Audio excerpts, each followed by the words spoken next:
Hey there, career seekers. Welcome to Find Your Passion Career.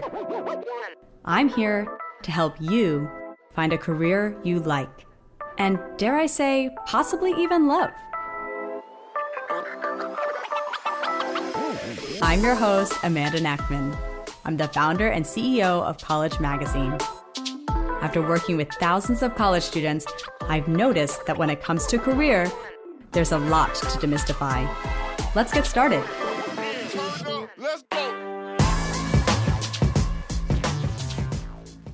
This episode is brought to you by Meetup.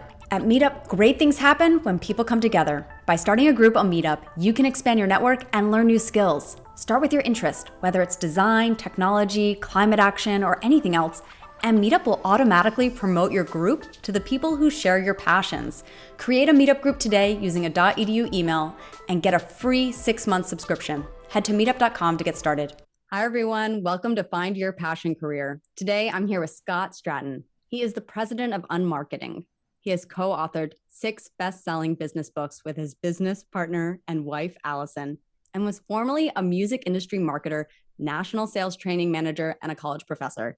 He ran one of the most successful viral video agencies in the world for nearly a decade before solely focusing on speaking events for companies like Walmart, Pepsi, Adobe, IBM, Microsoft, Cirque du Soleil, and Saks Fifth Avenue when they need help navigating their way through the landscape of business disruption.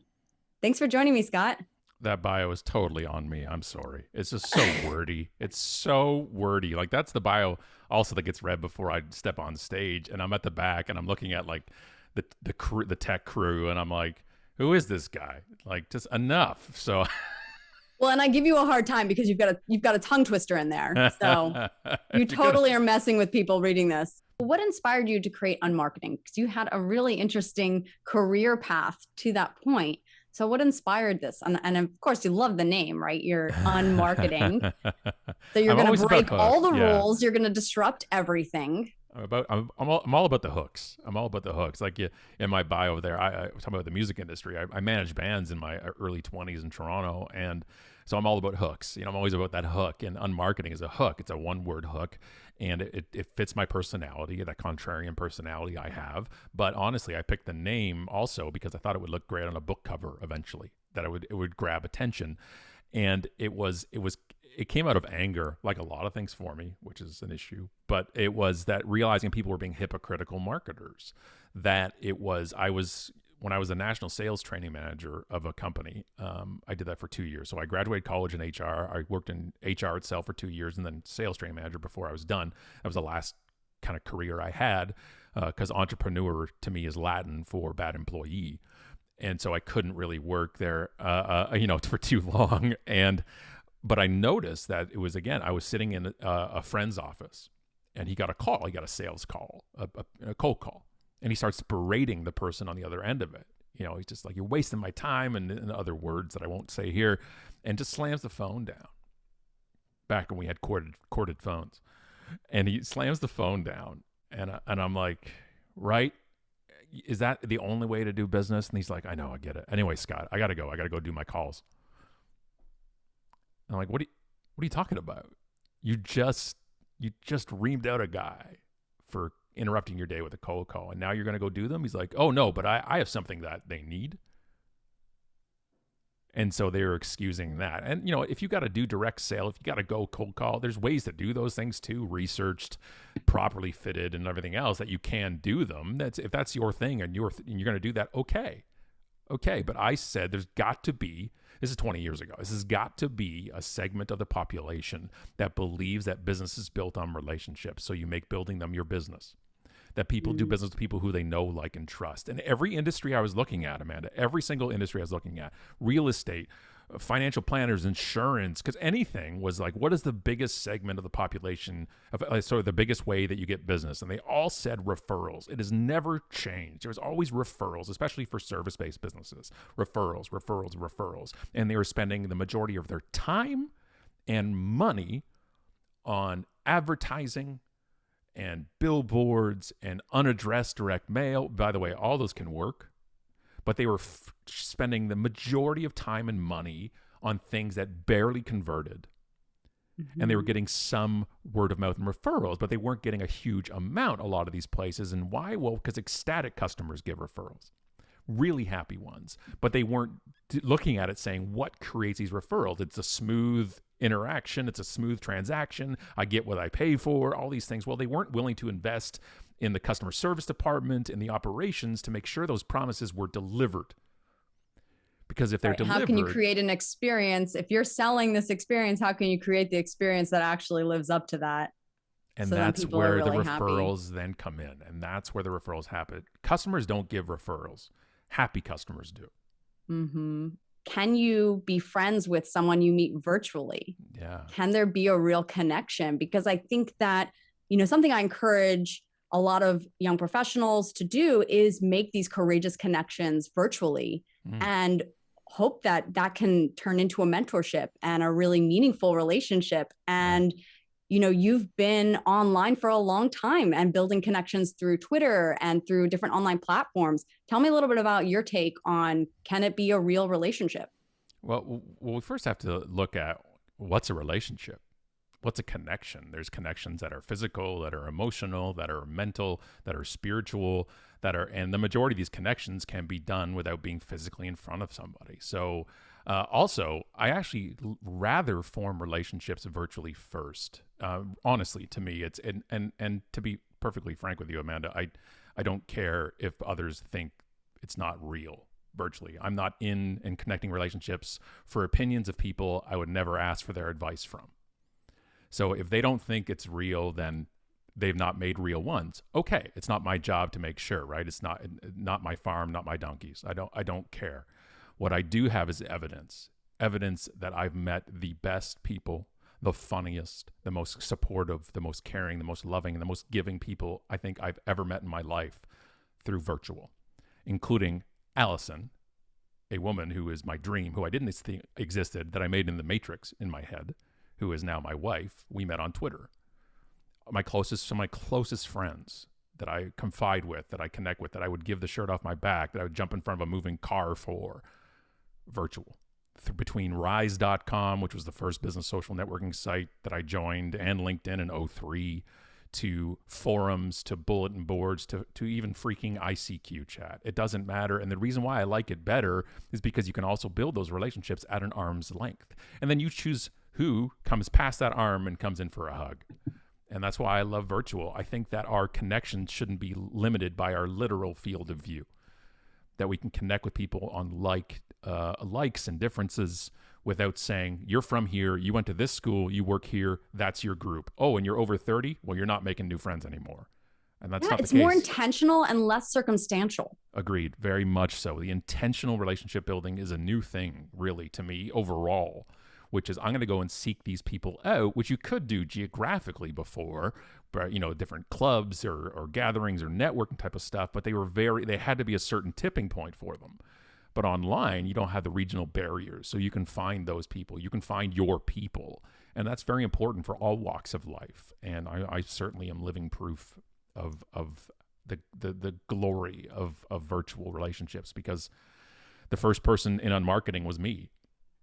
And I am a living proof case study of 20 years of this company, that it doesn't matter, not even financially, just personally. I am an incredibly, exponentially better a person because of those I've met virtually. Yeah. And there's no boundary to, who you can seek out. And I think people are more open to having these conversations virtually because of the pandemic, almost that the pandemic's preparing us for this new concept that you can form these more intentional relationships and seek out people that align with what you care about and find them. And there's these less barriers to where you're located. Exactly. And I love person to person. I love sitting down with people, especially, this pandemic has certainly brought that to the point of saying, hey, you really want to be able to see people, and when you remove them from your world. But I think you can do a hybrid, you can do a combination outside of the pandemic itself, that where the virtual warms it up, right? It can take away some of that awkwardness. It can create some of that bond. And because I love I'm before all this, I was a hugger. I love good people. I love just embracing people and looking them in the eye and listening to them and smiling. And I love all of that. I'm a very extroverted type of person when it comes to those things, but I hate cold like networking events. And I can make friends with a tree. Like, I'm with you on that. Yeah, I love hanging out with people, but the idea of a networking event is just, it feels so forced, right? Yeah. Yeah, it's exactly forced. And that's not relationships to me. Now I understand trade shows and I understand networking between vendors and people walking trade shows. And that's, my world of, I speak at, these trade shows and conferences. And so you get to see that makes total sense on a business sense, but as a personal, which is business to me as well, it doesn't. And it like, I even remember my first big one going into, I was in college and I had volunteered to be, I was a volunteer at one of the biggest HR convention in Canada. And that's what I went to school for, was HR. And I walked into the lunch and it was 3,000, I think, HR professionals. And me walking in as a student, I walked into the ballroom at the Sheraton in Toronto, looked and said, oh, hell no. And walked right out and went to McDonald's. Yeah, that's intimidating. And I find that, anytime I'm in those situations or like a large conference, I find that I have the best time when I just connect with maybe one or two people. And those turn out to be these long, there's a spark that happens when we first start talking. You can just kind of feel this energy that there's a shared passion, something that we both like talking about, or maybe we're on a similar path. And then that, keeps going virtually. We stay in touch if maybe we're not in the same city and we're cheering each other on. And I'm like, that's where I had the best experience versus where I'm hopefully, I may go in with this mindset, like I've got to talk to everyone. If I go in with that mindset of trying to meet a lot of people, that's very stressful and it's not practical. Like that's not how you build relationships. It's not at all. And I love the virtual side of it where when we do meet in person, instead of being awkward in the first time, it feels like a reunion. Even though you've never met, you felt like you have. That is what my joy is with virtual. That's what I love about it, which is why I'm so forceful when it comes to integrity online and connecting in the right way, because that only works when you connect in person if you're the same person offline as you are online. And that's really important because you don't want to have that you meet somebody and you're like, oh, you're what? And when that goes for your photo, that goes for that as well, of having an accurate photo. When I want to show up to you and you say, hi, I'm Scott. And they're like, are you? Well, okay. So why do you feel authenticity, integrity, and community first in business and in life are essential? Are these pieces in our lives, are they lost? It's a good question. And I those are our three pillars, right? Those are our three words. And we put those in the forefront about a year ago when we redid everything. So we redid the site, the show, everything we did ourselves in-house and just redid it all. I wanted to go from being pontificator back to practitioner. And so I went back into everything and redid it. And one of the big parts for us was showing up front what we stand for. Now, when we say authenticity, integrity, and community, we're not saying that's the best way. We're not saying that's the way you should do it. What we're saying with that is this is how we do it. And I spent I've been running UnMarketing for about 20 years now. And I spent a good 18 years of that, screaming about this is the way to do it. This is the right way to do it. And I don't know, maybe it's because I'm turning 46 tomorrow. Maybe it's because I'm just getting tired and everything hurts no matter if I do something. But I'm just like, look, you ain't going to do it this way. Fine. Then I don't want to argue with you. Go do whatever way you want. But I want to find people that care about humans, that don't treat customers as leads only, that it's not buy or goodbye, that you're not snapping necks and cashing checks to try to get to the Catalina wine mixer, that it's not about that we can treat vendors, employees, and customers at the same level, which is as humans. Some of us have good days and bad days. I want to be in a world where the customer is not always right. Neither is the company, but in the middle. And I love that with Italy, a great Italian chain of kind of really cool eating in restaurants and fast casual type of stuff. And they have a sign that says the customer's not always right. We're not always right. And somewhere in the middle, we'll find a happy place. And that's what I really mean, that nobody has domain over anybody else in business, and that we are free to choose who do you do business with, and you're free to choose not to do that. And I want to find those good people for that. So for us, we had to put it up there. We had to put it out there and say, look, this is how we think business can be done well over the long term, because relationships aren't quick. They're not fast. There's no shortcut. And if people look for that, well, they're not going to come to us for that. And that's the point. That's why we're building this UnMarketing Academy together, which is going to say, look, we're not using any of those cheat codes. We're not saying you act now and it's on sale this week and next week it's the new sale and you got to do this and this. No, this is what we have. This is the price. If somebody becomes an affiliate of it, they have to disclose that it's an affiliate link when they promote it. And if not, they are no longer an affiliate. It is every single corner of what we do has to be this way. Transparency and disclosure and community, because otherwise you're hiding something. And I really think that people say authenticity is an overused word, and I believe that is true, but it's an overused word inauthentically. Because authenticity isn't a campaign. Authenticity isn't a branding statement. It's an action. It's a verb, as is integrity and community. Well, to me, it sounds like you're leading by example, right? And giving your audience the option to follow suit. Exactly the point. And if they didn't believe those things, a lot of them wouldn't be in the audience anyways. But some of them are, because I do talks and I do sales talks, and there's a lot of people in there that have that mentality of, of just stepping on people to climb a rung up versus taking that elevator up together. And I get it, because that when you say taking the elevator to success together, it sounds cheesy, and I don't care. I really don't care. I don't think money is worth the point of just kicking somebody down a rung. Well, I think what we learn is, as we get older, I know I learned this. It's that they're not your competitors. It's that you can both be successful together. There's enough room for us all to be successful together. And when you have that outlook, it's more joyful, the experience of getting there and cheering each other on. And what is success? That is another thing as well, where for us, success isn't about the endless pursuit of more. Because that bar is always going to be going up. Let's say you have a sales quota this year. I've spoken at the meetings. You have a sales quota this year, and to reach $1 million, and whoever reaches $1 million gets to go to Hawaii and for a paid expenses trip, and their one speaker is me, because they had to make it a business event for tax purposes. So I'm the one speaking. But that million that you busted your hump to get to, that you really finally, on the final day of the quarter, you booked the $1 million. You were exhausted. You're burnt out. Well, congratulations, because next year $1 million is the floor, and 1.2 million or 12 million instead of 10 million. You know what I mean? It just keeps going up and up and up, and it's the endless pursuit of more, which only leads to you questioning what is more and what is the next thing. And I understand revenue, and I understand business, and I charge money, and I don't do these things for free, but there's got to be a point. There's got to be a point of saying, what am I doing this for?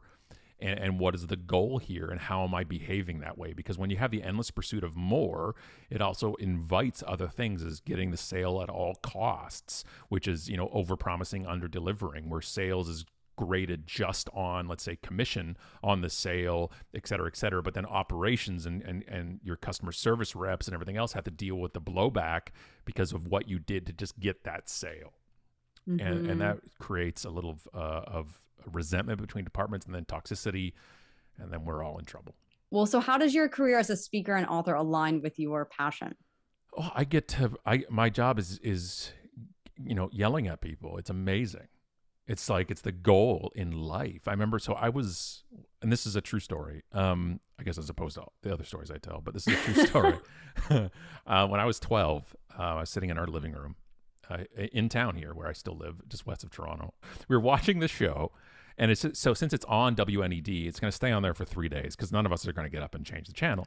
And they had a pledge drive. It's a PBS station, and they're having a pledge drive, which is every quarter they would come on the phone and they beg you for money so they can stay on the air. And they said, if you donated whatever, $30, whatever it was, or a month, we're going to send you the VHS tape of Les Brown's motivational speaking talk. And then here, we're going to show you a clip of it now. And they played it, and I was mesmerized. And I asked my mom, and I said, is this a job? Can I just yell at people? She's like, if you try hard enough, son, if you really focus. And that's what I wanted to do. Fast forward to 10 years. Did you get the VHS? I need to know. I did not donate, no, because I was 12. You got enough of the free version to do what it needed to do to spark you into action. You were ready to take action to be him. And then, fast forward, 15 years ago, I spoke at Les Brown's event. It was a wonderful full circle type of thing. So the past 10 years before the pandemic, I got to do 60, 70 keynotes a year on stage talking about my passion about unmarketing and unselling and unbranding, and kind of just opening people's minds a bit to saying there's other ways to do business. Because if I'm not loud, and that's one of the things, I'm loud, I'm abrasive, because I'm also, what I am is passionate. I'm passionate about communities online and the internet, because I think the World Wide Web, as it used to be called, is a web of trust. It's woven with trust. If we believe reviews, then we'll go somewhere of a place. If we believe you and you are you, then I want to connect with you. And that's built with trust. And when that breaks, we lose the point. Right. When people take advantage of it, it's no longer, those reviews aren't worth their weight in gold anymore. No. You're more skeptical every time you look at a review, if that's the case. Exactly. We had an instance years ago where Bell, so one of the main giant phone companies here in Canada, Bell Mobility, had put their app out, their new app, and it's a typical cell phone app which shows you your overpriced data charges and your usage and everything else. It's a utility. And they came out, and I woke up one day and it was ranked like number 1 on the App Store, number 2 just below like Farmville at the time, the Candy Crush of 5 years ago. And it went out and it had like 4.5 stars and like 90 reviews. And I'm like, there's no way it has this. Like Candy Crush doesn't have 4.5 stars. There's no chance. And so we investigated it. We looked into it, and it turns out they were employee reviews. I was just going to say, did they ask all their employees to leave a review, and probably created an incentive around it as well? So I behaved like a good Canadian, and I didn't do anything. Actually, no, I did. I wrote a blog post. And we called it, and it's the best headline I've ever written. Talk about hooks. The headline was "For Whom the Bell Mobility Tolls." And it was like so good. It just gives me tingles because it's a perfect hook. And it went nuts. It went viral, the post. And then the Canadian Competition Bureau launched an investigation, which is usually the end of the investigation. I don't know, wherever people are listening right now, the people, the watchdogs of business, usually say, we're going to look into this, and that's about it. But so a year later, I get a call from our national CBC, our national news, calling me for comment on the ruling. So this is a giant federal company, and my blog post got the attention of the Competition Bureau, and they said, so they actually came down with a ruling, and I'm like, that's weird. And they said, so 2 things. 1, all employees have to go for ethics training, and I'm like, do they need a speaker? Because it was my blog post. And the second thing was they were fined $1.25 million. Wow. I hope they did bring you in as a speaker. They could use your message, but I can see why they wouldn't. And they're not allowed to, apparently. And and the funny thing, and this is what really brings it home for me, is the first comment on the blog post before it went viral. The first comment that somebody posted was, "Who cares? It's an app. It's a free app for phone companies, for phone customers. Who cares?" And I replied, "I do. The web is woven with integrity and trust. And if you allow astroturfing, which is what that was, if you allow things like that to go unchecked, then there is no trust." Well, you talk about your journey. You said this was a 15-year journey to get to that full circle story, right? So, I want to really let that sink in for our listeners, because this journey is never a straight line. Never. And 15 years, a lot happens in 15 years. Can you share about a time that maybe you felt unqualified going after this really big dream to be a full-time speaker? Are there times where you faced career rejection? And what does it mean to be qualified? So when I got the book deal for UnMarketing, so it's the first out of the 6, and I got the book deal, and it was going to come out in 2010, and I booked the Unbooked tour, and it was 30 cities in 10 weeks. It was all booked through Twitter, and that's where I got known, was on Twitter, and all booked through Twitter, and you had to fly me down and put me up and order 100 books. The reason why you had to fly me down and put me up was I was broke. I was bankrupt. I had my viral video agency. I got arrogant with it. I didn't do any marketing, anything else. I just had, I outsourced design. Did all these things. I had a 92% profit margin on these things, and I played Xbox for 2 years. And I don't regret it. I got really good at Halo 3, but and I didn't see the recession coming, and I just got irresponsible with it, and I went broke. I could not fly somewhere. I could not get somewhere, but I believed in community, and I believed in people, and I believed in this concept. And I lived on Twitter broke. And I lived on Twitter because I believed in people and connection.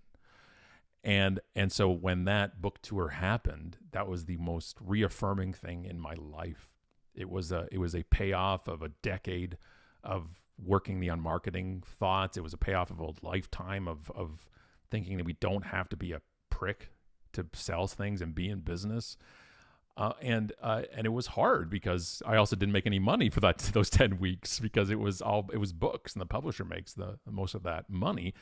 But the time I did feel unqualified was only once, because I'm missing a synapse in my brain that says get nervous when you're in front of people. It's not a skill I've learned. I just never have gotten nervous standing up in front of a room, in a group, or anything. So it's a very privileged spot I get to be in. I speak in front of 5,000 That's an amazing skill. people.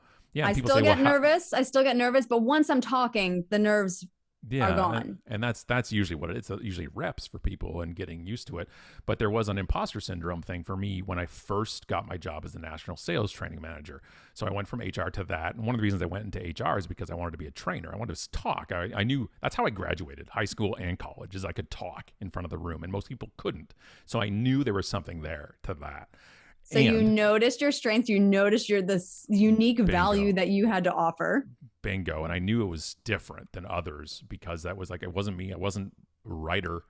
I wasn't a lot of the things. It wasn't. I didn't focus well. I didn't show up to class a lot in college. But when I did show up late, I stayed an hour after the class talking to the prof about the subject because I loved the subjects. I loved the world of it. So I went and I got the sales training manager job, and it was for a packaging company. So I flew around North America training our distributors how to sell bubble wrap. You heard that right. I flew around the continent training people how to sell air. Right? So if you think what you sell or you're doing was hard, it was air I had to sell. And my first session, so I was, this is in 1998. Now wait, you're talking about bubble wrap. Are you talking about the ones where you get to pop it too? Okay, because that is that right there is the real win. Yeah, but I ran 2-day training schools on that. Yeah, 18 hours of content. You think you can BS. So one of the problems was my first time doing it, I think it was about 2000. So I was 25. And I sit in front of a room of distributors that distribute all these cleaning products and packaging products, and they're been doing it for 30 years. And I guess my first time stepping up in front of them, and I'm like, let me tell you how to sell. And what I did was I didn't do the prep I should have. I didn't. And it did help me because I turned it into them helping me. And I'm like, well, what has worked for you? And I made it more of a collaborative facilitation. That was just more because I can get out of situations usually pretty weaselly. And but that was a learning, was like your arrogance, your confidence. Confidence and arrogance is a fine line. And I was arrogant.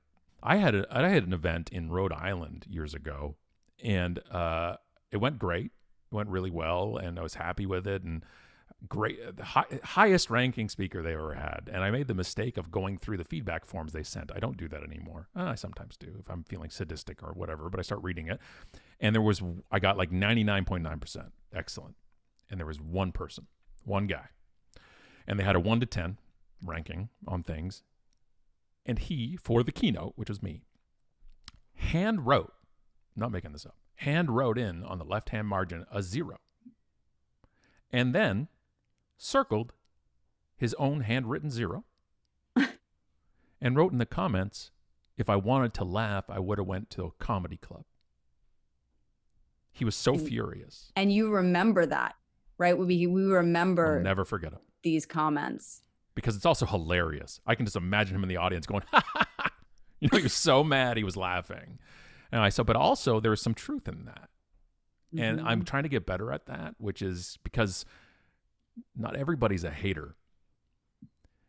And so not all feedback is wrong, and not all negativity is a hater. Now the guy handwriting in that 0, like that's very troll level. It's how you deliver it, right? Right. And right. so, and for you to be able to distill the realness from that, the real like underlying message that you could then grow from is the real skill. So for anyone listening, when you do get that feedback and you're pissed off about it, right? Like that's a real emotion, right? Any rejection, but if you can find the meaning behind it, the real takeaway, something where you can grow and learn from it, that's the cake. Finding, and this can be family, friends, colleagues, it doesn't matter.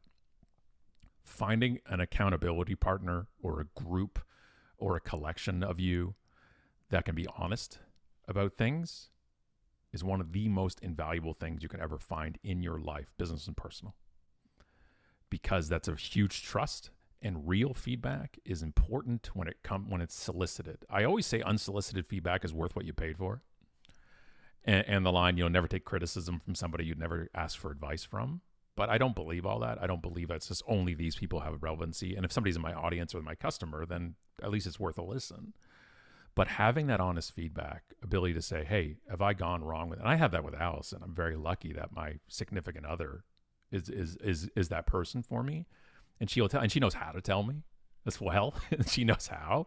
She knows the style where you're going to be most open and receptive to that feedback. And if you're not getting any feedback, right, how can you grow? If you think everything you do is gold, everything that you say is perfect, how will you ever improve if you're not open to seeing that it's not perfect?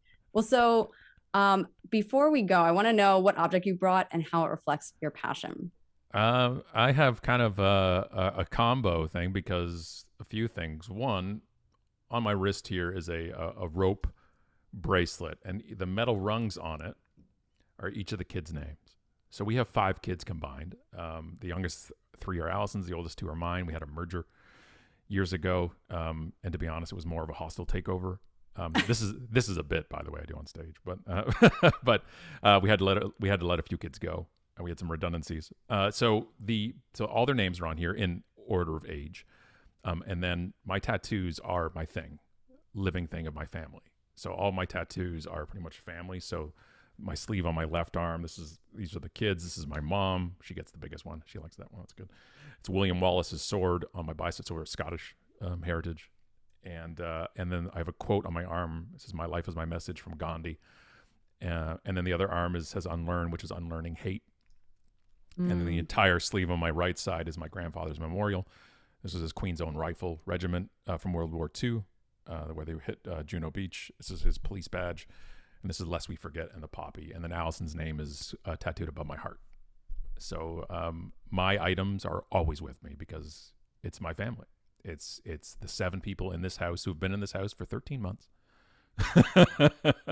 are my world, are my everything. And they are with me every time I can't help but see the tattoos, see my bracelet, see everything. And of course my wedding ring to the human I did not think exists. Every day I'm thankful.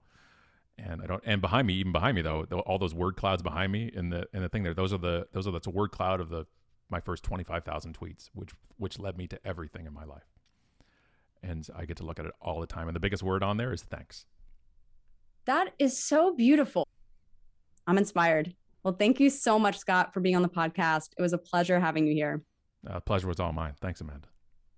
Thanks for tuning in. If you enjoyed this episode, be sure to leave a review on Apple Podcasts and stay in touch. Book me to speak at your next event or send your career questions to Amanda@findyourpassioncareer.com.